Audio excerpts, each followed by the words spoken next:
Alright, so here's another unedited devlog, this time for a completely different project that I've started working on. So, stuck in quarantine, I've had lots of time to think about stuff that I've done in the past before quarantine, and one of these things that I was thinking about was Scratch. So Scratch is a very basic programming language. It uses the sort of block format, and a lot of people dislike it because of that, but I think it was a really great introduction to the idea of game design, and I don't think that if I had started doing that at such an early age, I don't think that I would have loved game design as much as I do right now.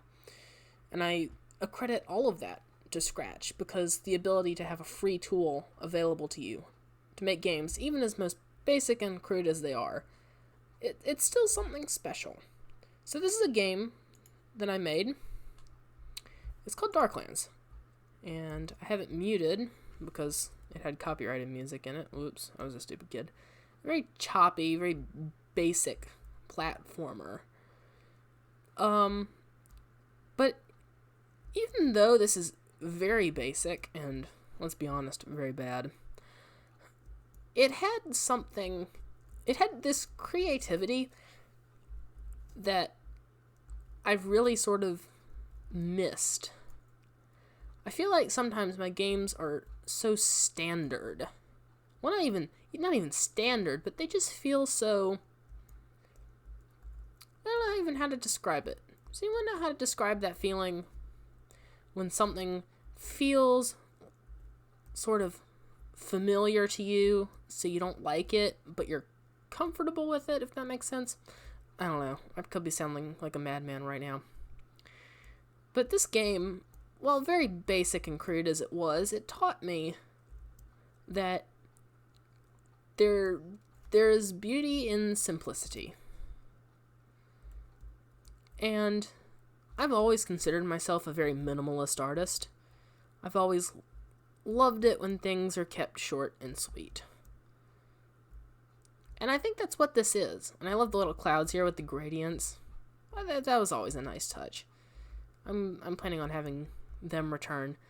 Definitely this is a level that I thought looked really cool. It's really basic, and again, the game is so choppy and crude. But there was something here, and oh my god, this looks awful. This was the last level, and for very obvious reasons. I was never happy with how this looked. It looks awful. It's still on stock footage. Again, I was like 11 when I made this, but look at this. So this is, original. It's probably going to be super choppy footage, because OBS hates me. But, look at this. Look at this. I have, this improved art. I have music now. Enjoy the nice classical music. And see, there's something here. You may have noticed one of those levels. It sort of made a return. Look, here's like a modern version of it. And when I was creating this game, I was thinking, what can I do that's like something that I've done before, something from scratch, that I could bring over and make good. And that's this. Because with a lot of my other games, they're either really simple or really Scratch specific. Like, the thing about game engines is that every game engine is different, and sometimes it's hard to translate one idea over to another game engine. Like, I had a cool paint tool thing. You could click the different numbers for colors. You could click, to erase, and different brush sizes. It was cool. But that's because Scratch had built-in pen tools. I don't think this is something that people talk about a lot, is that transferring a game idea from one engine to another can be way more complicated than people realize, because we generally like to think about game engines less like the entire way a game is made, and more just what tool you used. It's like, people think about it like, it doesn't matter what kind of hammer you use. A hammer's a hammer, but there's different brands. It's not like that. I think it's more complicated than that. And this game is so much smoother running. I love how this looks. It's a little choppy since OBS hates me, but look at that. When it's smooth, you can really tell that it's smooth. I'm super happy with the progress of this game. Oh, I lost my own level. That's sad. And I'm interested to talk about what's coming in the future for it. The art on the menu was some art that I made. It's on my DeviantArt, if you want to check that out. I go by pretty much the same name there, RL224.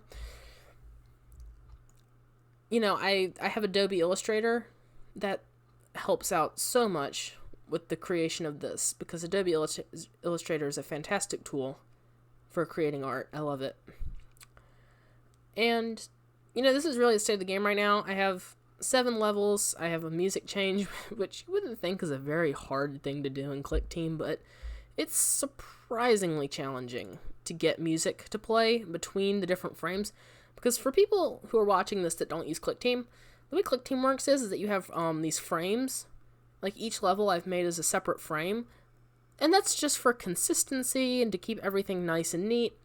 The problem, though, is that one thing that happens on one frame doesn't happen on the next frame. And that's really annoying, because how do you get music to play? Well, it's simple. You play music on frame 1, well, you go to frame 2 and it stops. And it's actually a fairly simple solution. You have to click it where it says play sounds over frames, but I don't know why they put that down there. There should have been something in the actual matrix about, oh, and make sure it plays between all the frames. But, you know, minor complaints. It's neither here nor there. The platform movement object is a huge help to this project, because otherwise it probably would be kind of choppy. This is really a wonder. I love the platform movement object.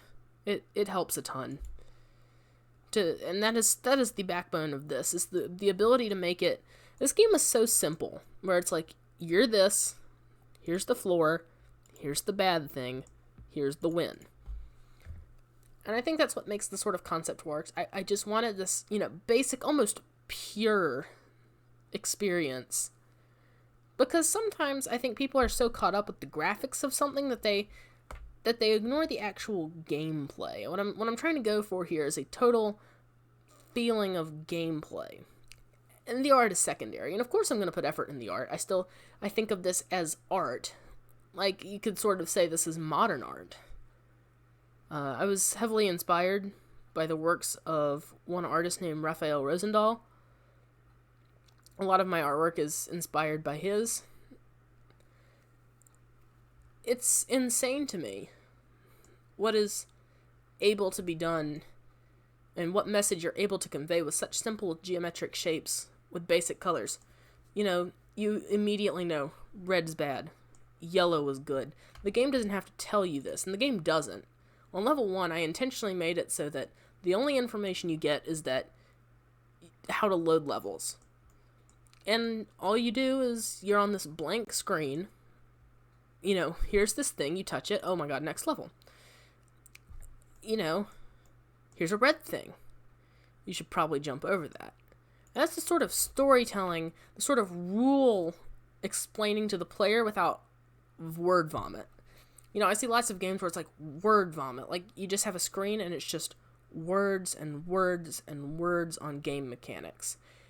And as much as I do love a game guide, like a nice booklet to hold, no one wants to read a whole book to understand how to play a game. Like, that will lose so many players. And one of the things I'm really striving for is sort of the experience of sort of pureness. You know, the game is supposed to feel like a platformer. It is art, it is a platformer, and I think that would just be unachievable if you just had it say, you know, hi, welcome to this game, and you gotta do this, and you gotta do that, and you gotta do this, and by the way, it's A to go left and D to go right. Players already know that WASD are the controls. I mean, sure, it's not for some games, but, you know, games where you move generally use WASD. You don't have to explain that, really. And that's just sort of devlog number 1 on where the project is with the first few levels and a little bit of history behind it. And I'll see you all next time.